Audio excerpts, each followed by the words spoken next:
Yo, what's up, everybody? Welcome back to another episode of the Brown and Lovely podcast. My name is Sibi. I'll be your host. Here with me today, I've got my co-host and my brilliant better half, Sharon Phillip. Hi, everyone. Thank you for joining. We've also got a very special guest in the building. She's a lot of things: an engineer, a developer, a designer, a photographer. I'm probably missing a few things. That covers it. That's about it. The multi-talented, multi-skilled Aarthi Ganesh, everybody. Welcome to the show. Thank you. I mean, obviously you wear a lot of hats. What's your favorite? What speaks to you the most? Oh, that's a tough one because I like doing them all. Yeah. Just designing and photography and being creative. I love working with colors, getting to know people. Photography was the best mesh. That's definitely been my favorite. Like chronologically, how did you get to photography? Did you always want to do that from the get-go, or were there certain things that kind of came together? Initially, it was a way for me to just capture these snapshots of people doing their thing and then people being happy. And I feel like in high school, I had a lot of social anxiety, like just anxiety talking to people in general. So it was a good way for me to break that barrier. Another reason why I got into photography was because my friends in just in elementary, high school, or even university growing up, none of them were South Asian, or like less than 0.1% of them were. Right. And outside of school, I had a huge South Asian community. Yeah. And I felt like I had this like split personality, honestly. Yeah. Like one face, one place, another face, another place. Oh my God, yeah. And when I was younger, I would just switch these faces all the time, and it would be completely normal because they never had to merge together. Just recently, I think, I've really had to figure out how these things fit together. I've been thinking a lot about this recently. And like I've talked to my parents about how growing up, you know, it was like the entrance of the home was like that physical switch for me. Yeah. The moment I walk out, I'm a different person. The moment I walk in, I put on a different face. And I struggle with that. I still struggle with it. How are you like molding the two together? Yeah, that's a really good question, because honestly, I initially struggled with it a lot because the two communities I was surrounded by were very, very different. I would be going back and forth, like trying to not convince my friends, but show my friends, look at all these cool Indian things, look at our culture, and then I would go back to my family. I'm like, look at all this food. It looks amazing. It's from different cultures. Please try ramen. It's delicious. Please understand me. And I think, honestly, photography was a little bit of escape of that. And it was one way where I could find the commonalities. You know, if you go to a wedding, any wedding around the world, they have music, they have dance, people are smiling, laughing, community. Those are the things that I wanted to capture and sort of bring out. Right. Because that was an easier way for me to convince people that everyone is kind of the same. 100%. In the end, everyone has their own struggles, but everyone smiles, everyone laughs, cries. They do all those things. Yeah. And I could show that by taking pictures of them and being like, hey, these people are smiling too. And so are you. We're the same. That's what I strive to bring out. Like, that's the reason why I take more pictures. That's the reason. That's what I want to showcase. Love it. Yeah. Is there an interplay between like engineering, you know, design, photography, all of that? Because I'm sure there's a creative element to all of it. I'm a huge believer in transferable skills. For example, when you're in school, you're in school to learn certain things, but ultimately you're there to learn how to learn. What are the strategies and tools you can use? How to network with people, how to communicate and interact with people. Those are your biggest takeaways from school. And that applies everywhere. For photography, there's a lot of technical aspects to it that transfer between engineering and photography. I think creativity just involves looking at things from different perspectives. So that's another transferable skill that goes across all of them. In engineering, you have to look at things from different perspectives. To design, different perspectives. And photography especially, my favorite technical element is art theory. I love it. I love color theory, what colors go together, what colors don't, and just a golden ratio. Rule of thirds. Where does a face go in a portrait? Oh, I'm so nerdy about that. I love it so much. I know a lot of folks who say, hey, making it into something that, you know, feeds me and turning it into like a money-making thing, like destroys that initial kind of passion that they had for the art. Right. How has your passion for photography either grown or not grown, as you've turned it into an entrepreneurial venture? It always has its ups and downs. As with any creative process, there's always like the highs where you can create, you can make, and you see the best out of everything that you make. And then there's always the lows where you can't churn anything out. Once I started it as an entrepreneurial journey, there was obviously like some hiccups because I didn't realize I had to deal with people and customers. Right. That was one thing that I wasn't expecting would be as hard as it was. I was just like, okay, I'm just going to like take this gig. They're going to give me money. I'm going to take some pictures for them. You think it would be as black and white as that? Yeah, exactly. Sure. I'm just like, this is this linear process, but it was so different. Can you tell me like what was different about it? Like having conversations with your customers, clients, beforehand and just getting to know them, I think is one of the biggest things I've learned, because sometimes your creative process doesn't work for someone, and it's really important to set that up beforehand before you have to actually do the gig. So yeah, I had this one wedding, and when I went there, no one spoke English. That was never something that occurred. No one spoke English. No one spoke English to me, so I had no idea what was going on. At one point, people were fighting, and I was taking pictures of it because they were having a conversation, but it was a fight, and I was like, all over the place. I'm covering this. It seems intense. It seems important. And then later on, the videographer I was like, what's going on? And she's like, yeah, they were like debating the dowry or some like crazy. Oh my god, they were having a crazy fight, and I had no idea. And I had no idea who the parents were, who the family. So just sitting down with your clients beforehand and kind of help set the tone for what's going to be expected. Yeah, exactly. Gotcha. Learning more about them and how you guys are going to work together, I think is really important. Was that really hard for you to go out to people and say, these are my fees and here's what I'm standing by, and then people pushing back and saying, no, we kind of want to have you, come and do this for whatever amount? Was it hard to set that? It was so hard, especially with my personality.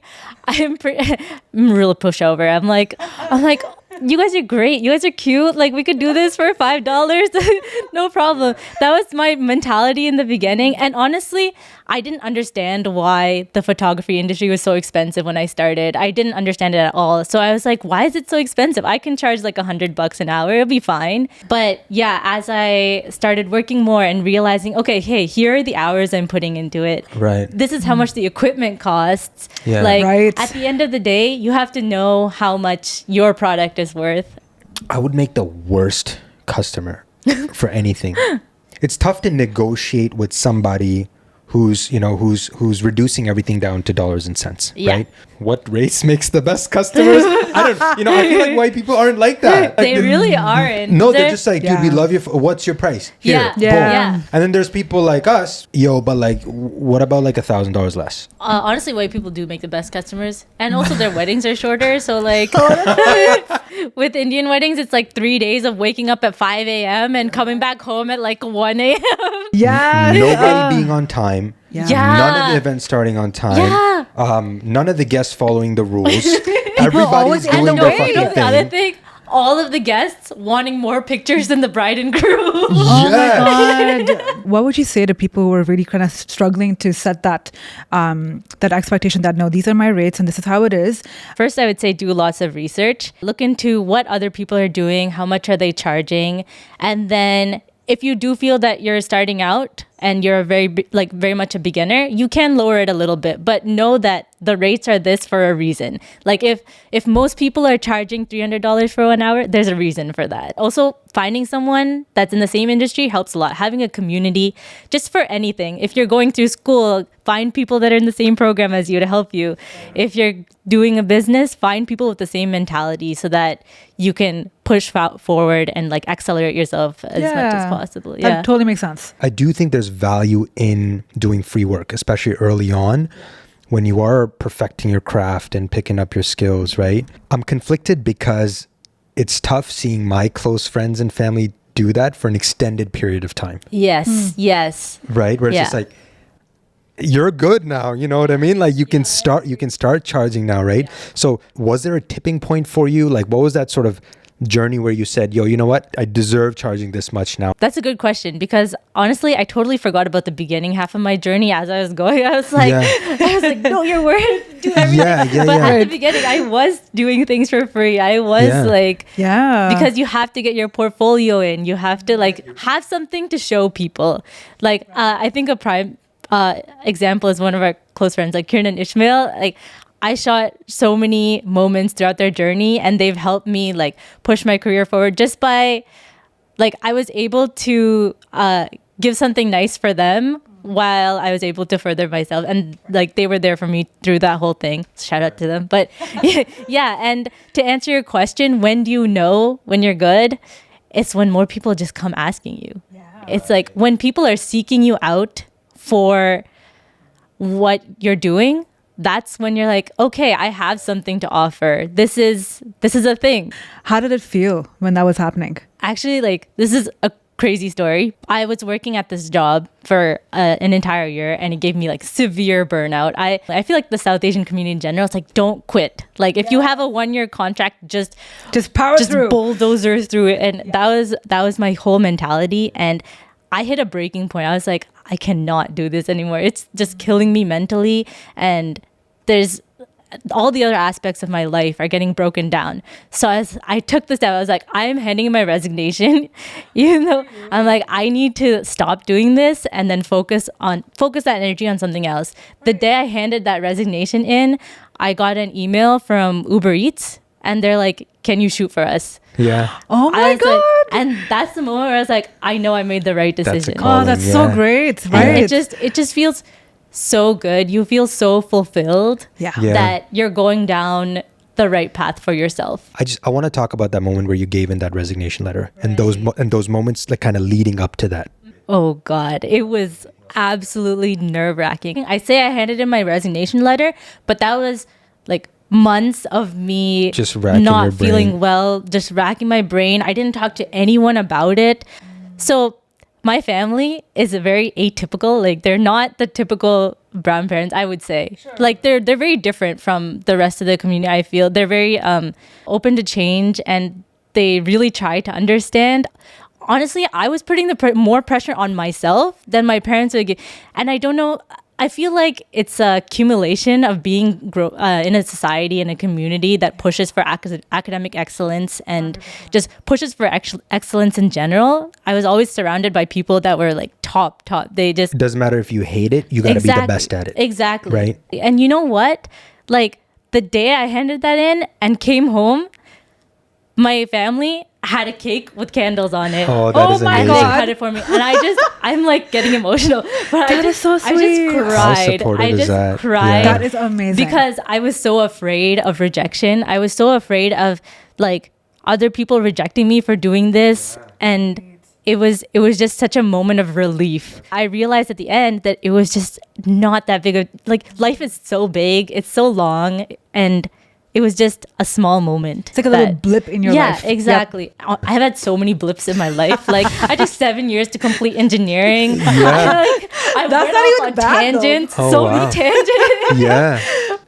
I have so much kind of admiration for parents who are able to, who've had to adopt a certain mindset to get to where they are. And then they come here, and then it's just the cultural change. Like, everything's a brand new environment. You know what I mean? Yeah. For them to shift and evolve is huge. It's such a struggle in itself to just come here and then get settled and then make sure that your family is safe and then you're able to put food on the table. And now on top of that, you're now having to deal with your kids living as third culture kids, and then now having aspirations that are so different and unlike what you had thought.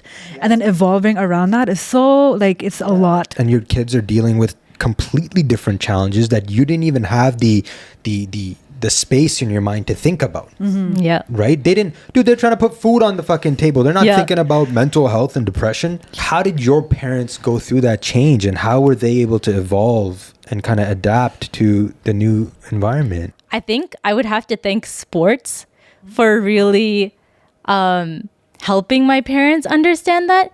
For South Asian girls, especially, I feel like putting them in sports was not a thing. Right. But especially when we were growing up. Like, I didn't know any other Tamil parents that put their kids in sport. So through badminton, when we went to tournaments, we would go with guys and girls, and we'd all stay at a hotel room. It was all like supervised and stuff. But my coach at the time, she would like let my parents come help and volunteer with all these things. So they would come volunteer at these tournaments, volunteer helping kids like stay at these hotels. And then they started to understand. The more time they spent with us and our friends, they were like, oh, this is it. Like, this is how kids are here. The more time they got to see, I saw them change a lot through that experience. That's amazing. No, shout out to Mama and Papa Ganesh. I think they did a great job. I'm sure there were lots of moments growing up where my parents were like, yo, we're packing up our fucking bags and going back. You know, what are we doing here? Yeah. Do you have certain stories? Oh my gosh. Me and my dad, we fought all the time. We were never on the same page. Really? Never. I mean, I love him to death. It was such a, I think all throughout high school, I struggled to connect with him because he would be like, study. Or the only question he would ask me when he comes home was, have you studied? Right. And classic. Like, he didn't even ask me if I ate or if I... No, like, yeah. When we were driving, if we had to drive, he's going to be like, how's your studies going? That's every brown dad that I know. Yeah. It's the only way they can relate to a child. Yeah. And then it's like, okay, what are you doing next? Oh, how's your where's your university? What are you doing? That's it. Like, we would just fight all the time because of that. I think it took me until like halfway through university to be like, this is all I'm going to get until I'm done school. Like, that's what's important to him. So that's what he's going to ask me. You know the other question I hate? When uncles ask, like, what do you do? You know? Because it reduces your identity to a job. You know? When it should be the other way around. A job should be one aspect of your ever-evolving identity. Right? Yeah, so like... you doing a lot of different things. I don't even know how you go about answering that question. Like, I say I'm a software engineer and they don't ask me any more questions. That's your out. Or they ask me questions about software and I'm like, Uncle, I don't do that part of software. Right. So, you know, just to circle back to your dad, how did it change and become what it is now? I think when I started understanding, like, okay, he just needs answers to these questions and he'll be okay. Like, right. I just need to tell him a couple of things about my day and he'll like, that will fulfill him, you know? Right. I always remember my parents saying, yeah, I mean, like, you kids would have way more freedom if we were back in India. Yeah, we're going to be super strict and super uptight and super put you in a box because, you know, again, it's a safety thing, right? Like, we've taken so much risk to come, just leave everything behind and come here. Yeah. The fuck you doing breakdancing? You know what I mean? Like, I get it. Yeah. And coming from a woman's perspective, especially after seeing what you see there. So our family hosts a lot of students that come from India. Right. And we just get to hear their stories and stuff from back home. And we always ask them, like, would you go back or do you want to stay here? And 90% of the guys would always be like, I want to go back because that's where their friends are. That's where their family. They have a huge like network. Yeah. They have their like squad out there. Right. And for the girls, it's like they've been at home all the time. Yeah. Just because their parents are too afraid to let them out with good reasons, right? Yes. And when I tell the guys, I'm like, oh yeah, like this stuff happens. They're like, it does? They're like, oh, it must happen like once in a while. And you're like, no, you go into the mall, everyone is looking at you. Yeah. Like you see the eyes follow you, literally. Just like waiting for an opportunity to cop a feel is what it is. Yeah. You can't go on a bus one day without being touched. I was going to say, because how interesting that is, because your parents were saying that if you were in India, they wouldn't confine you as much. Whereas my parents had said that if we were in India, you'd be in a box. It's the opposite. Interesting. Yeah. So your parents felt the opposite. They felt like, hey, you know, the girls can have more freedom and explore more in Canada versus India. Yeah, like at the beginning they were scared. Obviously, but the more they saw, like, okay, this is how it works here. That's interesting. These are the people. They got more comfortable, and they're like, okay, it is a safer space than where we were. One of the things I find most impressive about you is, I think, how conscious you are about speaking your language and retaining it. Why is like retaining language and culture so important to you? I think when people hear the language that they're used to, they automatically become a lot more comfortable. For sure. I noticed that especially with like aunties and uncles. Like once you start speaking Tamil, they automatically enter a different sort of comfort zone. They can express themselves and they Yeah. can be themselves. Right. And just being able to communicate with people in that space Yeah. is so nice, because then they can say whatever they want. They're like, True. you get me on a different level. Like going back to Right. like just trying to understand people. Even though my Tamil sucks. I mean, it's all right. It's all Sure. right. It's pretty damn good. Is it? No, it's pretty It good. got better these days because of those students. Right. Yeah. When you speak English with your either parents or uncles and aunties, do you put on an accent? Oh my gosh, I feel like I definitely do. Really? I definitely do. I That's do all so the time, and I get fascinating. shitted on all the time. I should have. This is what blew my mind. You ready for this? Yeah. When I met her parents, Yeah. I thought it was the polite thing to do. Well, because Sorry. Well, no, because to your point, I'm like, I thought they'll understand me more, right? Yeah. Like, Yes. But it was so subconscious. Like Yeah, I yeah. switch. You Yeah, know what I mean? yeah. It's just like when I'm talking to one of the uncles, and I just switch. Right. I'm not consciously Yeah, doing yeah. it. You know what I mean? Right. And the So- intention is good. Yes, yes. I will never forget. I think one of her parents or someone was just like, "Why do you do that?" And I think Do they think that it was too stupid for him to they thought I was understand? mocking no. them or that. And I'm like, no, I genuinely thought it was a way of bonding with them, because it's like Yeah. my parents have that accent, so I speak to them the same way they Right, speak to right. me. So it's And funny, sometimes like- they only understand you if you're talking like that. I'm like, Mom, get that red scarf from upstairs. She's like, huh? I'm like, get that red scarf from About upstairs. yeah. So I'm That's not. I'm so amazing. glad. Like I thought I was crazy, No, I thought you were crazy too. and now I have to be like super, because it just kicks in. Yeah. And then I'll be like, oh yeah, but that's right, Uncle. What you gotta do is this. And I'm do like, that, No, but like that's how I normally talk, right? And now I feel fake because I'm putting on this like proper English accent, and it's like I'm trying to overcorrect, Oh God. and I feel like a fucking fraud now. All Oh, you so see sad. is like Sibi's brain when he's talking to a person. It's like, I'm going crazy. I'm like, it's a scale. There's like the Indian my accent, God. and I'm constantly trying to get to that like That's middle. so funny. That's so funny. Is there anything that you're reading right now that you'd recommend? right now, actually, I am reading a book called The Confidence Code. Ooh. Ooh, So what's that it's about? all about trying to find if there's a gene that makes certain people confident and certain people not. So I studied electrical engineering. It's a male dominated field.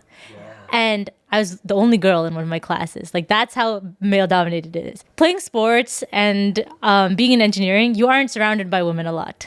Right. So at one point I found this club, Techno Gap, another plug, but it's a woman in tech club at Carleton. And once I got there, I was like, people think like me here? Because women face very different obstacles, I think, than men. Like, I feel like naturally women have a subdued confidence. Right. We're always made to or taught to be small in the Yeah. room and Yeah. not take up a lot of space. And I thought I was being weird because all the guys around me were like, oh, yeah, like, I got this, bro. Right. Yeah. And I was just surrounded by that all the time. So I was like, oh, I guess I just got to just do it.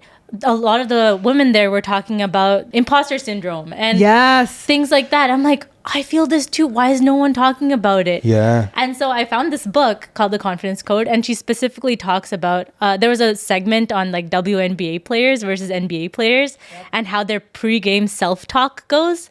Like men are like, I got this. Like, and then women, their self-talk is totally different. It was just so eye-opening to actually have tangible evidence that Yeah. there is a difference. For And sure. And to not feel crazy and not to Yeah. feel alone. Yeah. Yeah. When you found your community, like these other women, what was the most surprising thing about that?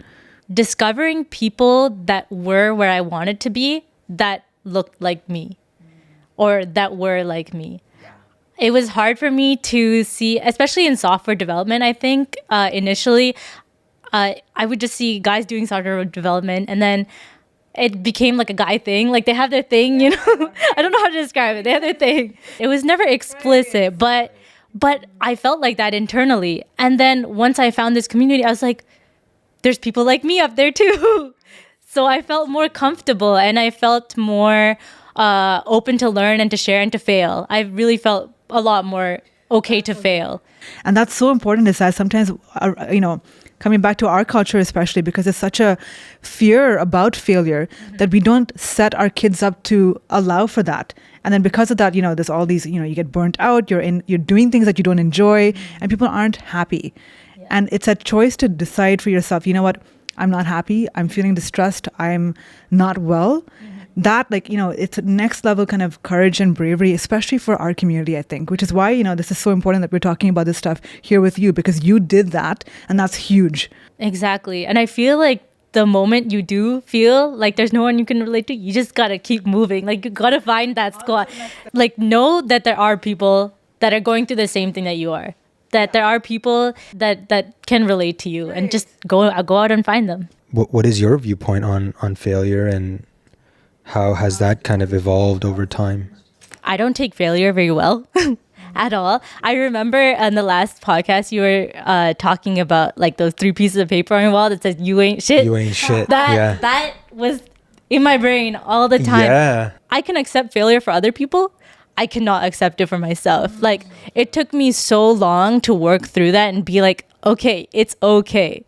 Like, if something goes wrong, you have to think about, okay, what can I do now? Like, at this moment, what can I do? In order for people to take these kind of risks, make mistakes, be okay with failure, like, I find there's all these things that need to be playing kind of in the background and the foreground, factors of resilience. And like, one of the things that you talked about was your family, right? That immense amount of support, the fact that you had a safety network to catch you if in case something didn't work out, right? Yeah. That's huge. Are there other things that you know about your life that you realize now that, it's because of this that allowed me to get me to where I am? Can I add to that? Yeah. Just for context, I think it's amazing that you had obviously a supportive family that brought you cake when you resigned a job.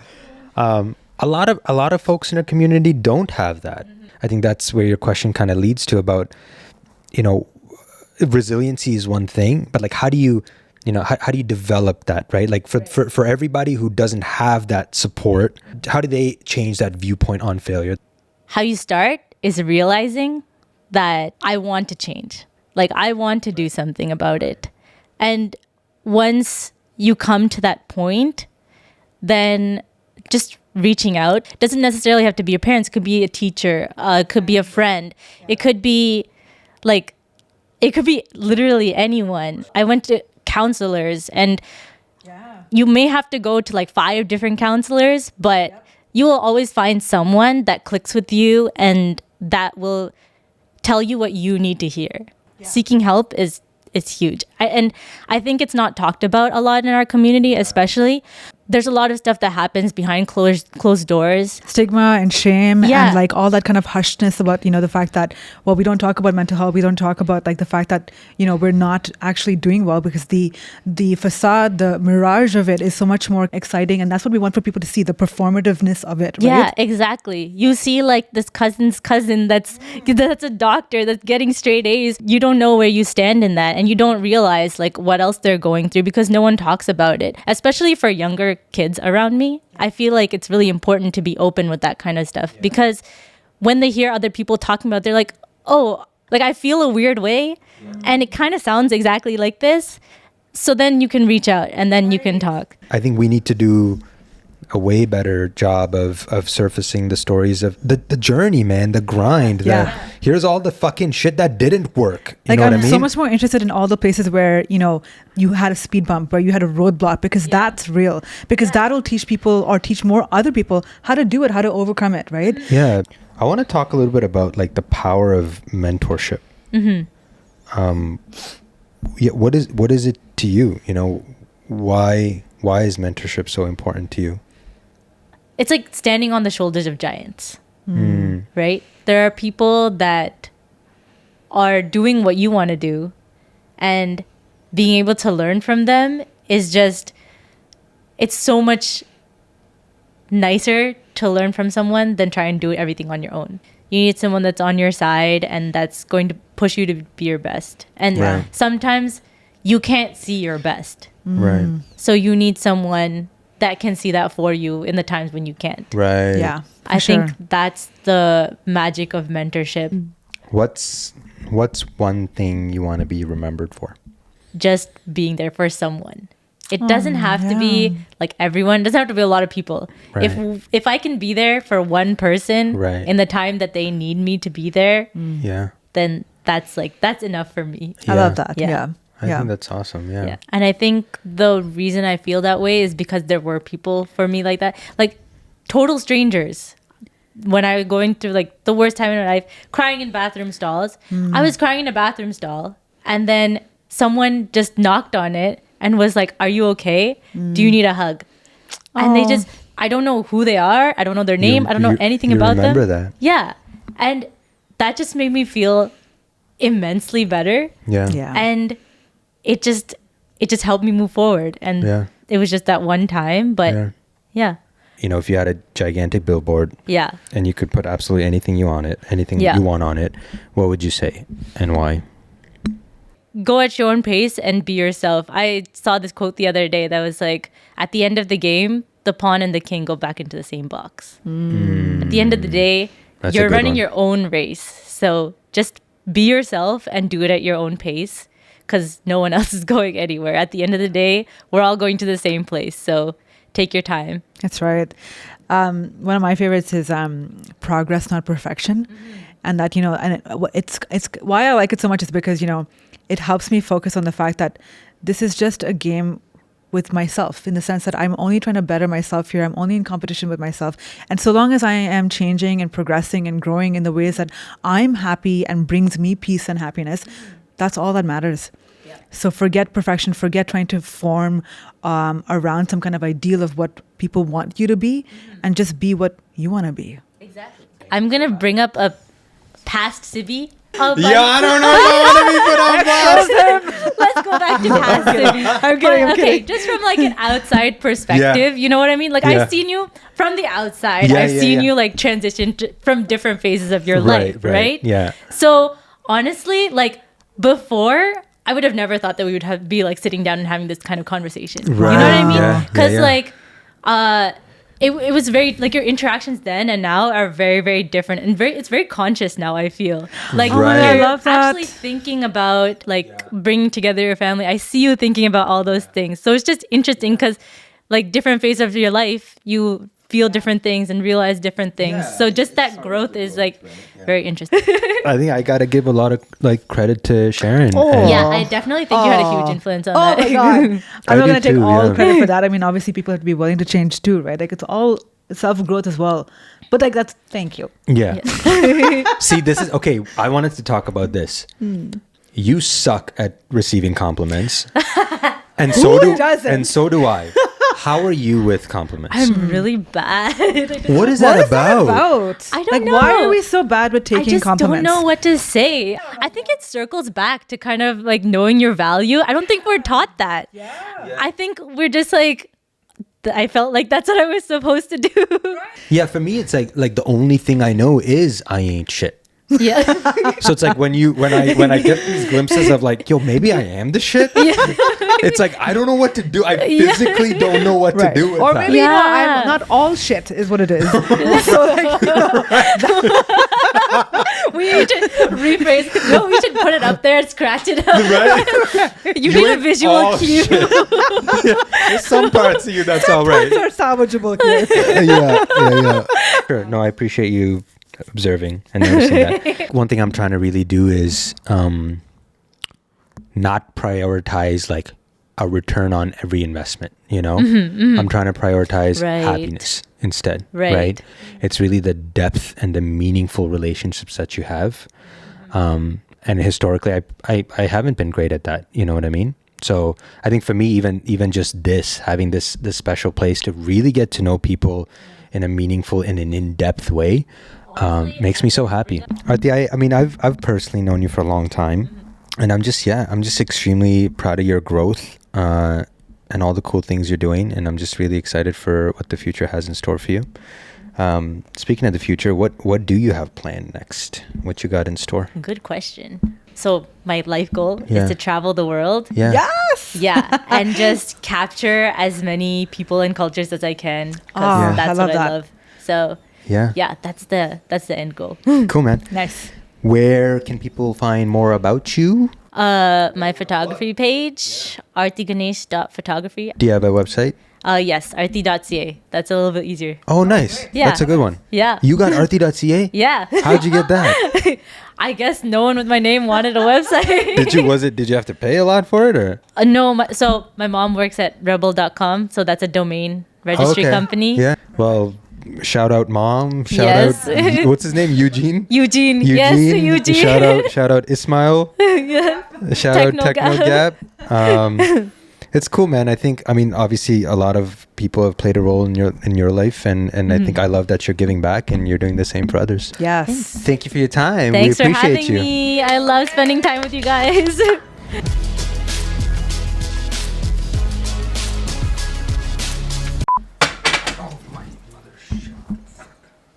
This is amazing, by the way. It's really good. It's the best pizza I've ever had. Like, I don't know what you put in there, but it's really good. Okay, that's recording. This is. I have had so many blips in my life. Like, I took 7 years to complete engineering. I went off on tangents. Honestly, white people do make the best customers. And also their weddings are shorter, so like... I'm so nerdy about this stuff. I love it. I love it so much. Like, if you look at the footage, I'm probably shaking. Okay, wait. I just have to really go to the bathroom. Yeah, Oh my God. It's 100% the pizza.